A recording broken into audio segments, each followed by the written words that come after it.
Welcome to Story Time with me, Miss Sheila. I hope you're having a wonderful and beautiful day.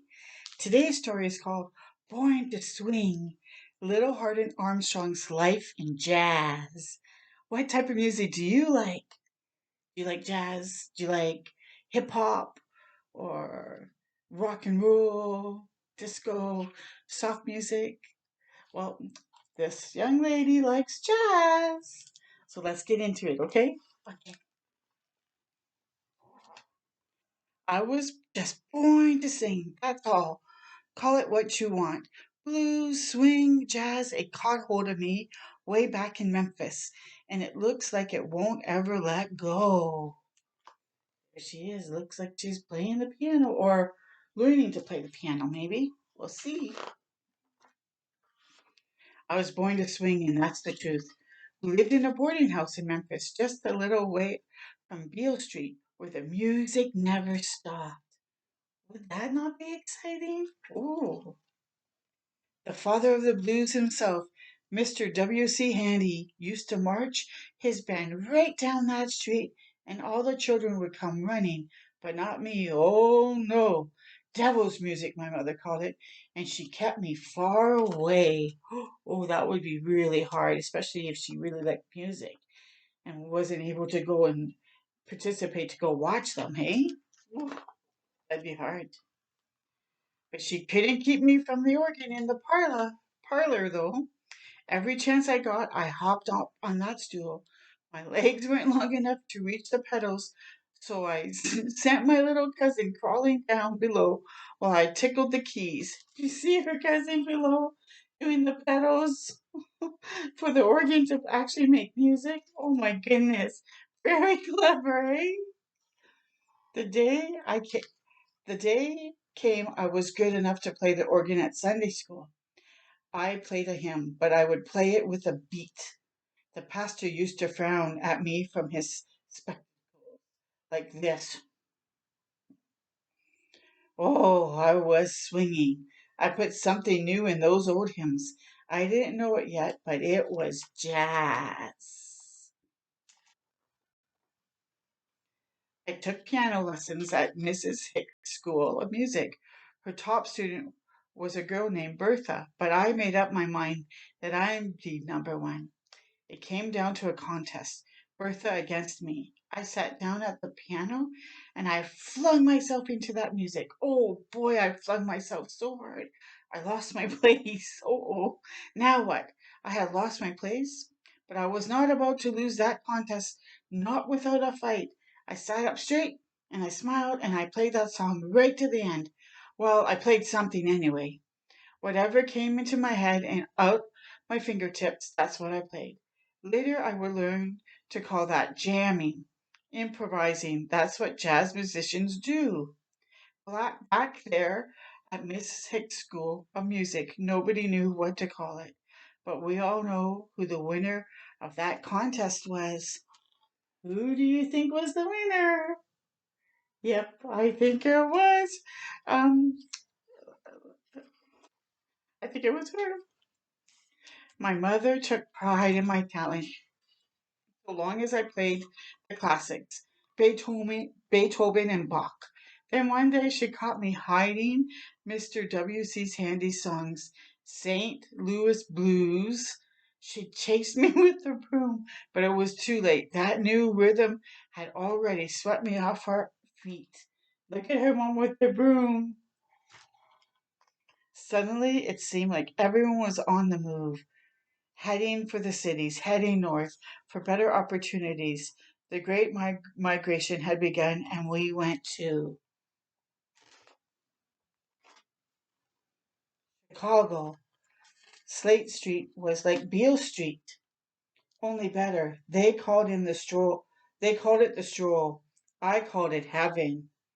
City lights, sharp dressers, music any hour of all the day or night. I was nearly grown, but I still looked just like a little girl. 85 pounds, that's it.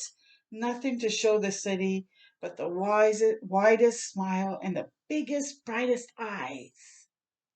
Out on the stroll, I stopped to look in the window of a music store. All that sheet music. Oh, gee, how I wish I had the money to buy every song. Wow, that would be a lot. Inside, I asked if I could try a number out on their piano. Mrs. Jones, the owner of the store, came over to hear me play. Next thing I knew, I had a job. Every afternoon, I sat at that little piano by the window.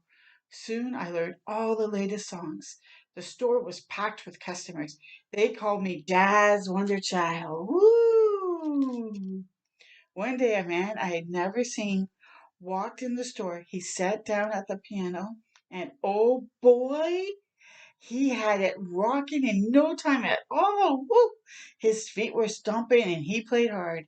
Everyone was jumping and going wild, calling out, "Oh, Jelly! Oh, Jelly!" That was how I met the great Jelly Roll Morton, who invented jazz. So he liked to sing. All the musicians came into that music store to jam. When a band needed a new musician, they called the store and Mrs. Jones would send somebody over to try out. The New Orleans Creole Jazz Band needed a piano player, but every man that Mrs. Jones sent over, they sent back.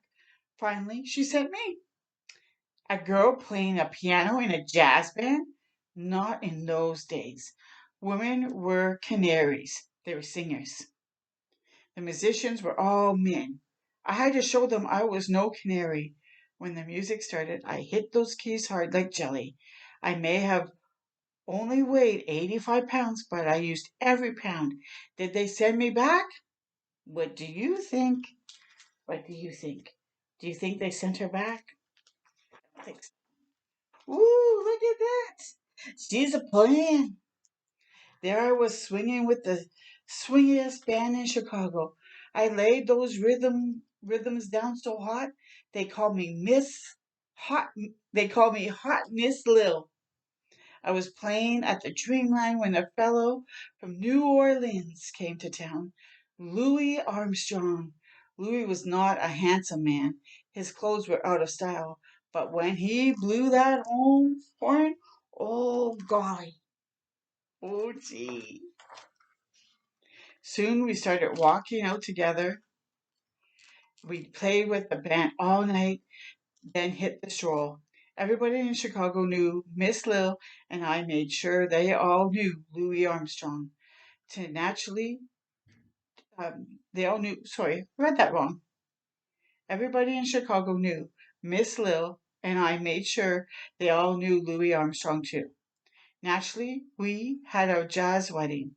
Then we joined the band on tour. Every night a different city, every day back on the road. It was no honeymoon, but we had each other and we had our music. That was the jazz age. Seemed like all America was young and happy just like us. Oh, so she got to marry Louis Armstrong. Oh, nice. Louis and I wrote songs together, played together, even put a little band together to make records. The Hot Five. Oh, we were hot, all right. The sweat poured off us while we played our music into that recording horn. We played hard. We thought the good times would last forever. But the roaring 20s ended with a crash. Hard times for America and me. Louis was moving on. Jazz moved on too, and I moved right on with it. These were the days of the big bands, like Duke Ellington, Cab Calloway, and me, Miss Lil. And I did it all. I wrote the songs, I led the bands, men, women, oh, it made no difference to me so long as they could swing those tunes. After the war, I tried out other things, running a restaurant, designing clothes, but the music wouldn't let me go. It took me all the way to Paris, where the French had flipped for the jazz hots. Woo! Back home, everyone was going wild over a new kind of music they called rock and roll. They'd forgotten about jazz and me, or so I thought. All those years making our music turned out we were making history. The day came when people played my songs again. They put me on TV and they said I was a living legend. Miss Lil and Jazz, we had grown up together and grown old together, but I never lost the beat. You won't believe me, but I died at the piano, playing that St. Louis blues, playing hard. Oh boy, I went out swinging right up to the end. I had the widest smile and the biggest, brightest eyes. So here's a picture of little Miss, how do you say her name? Miss Lil. Beautiful. And then it just talks about her different songs and about her. Oh, I so hope you enjoyed this story and that you will just love and enjoy music and go out and whatever you really, really, truly like to do, give it your all your best and you will succeed in it. Until next time with me, Miss Sheila, have a wonderful and beautiful day. Ciao for now.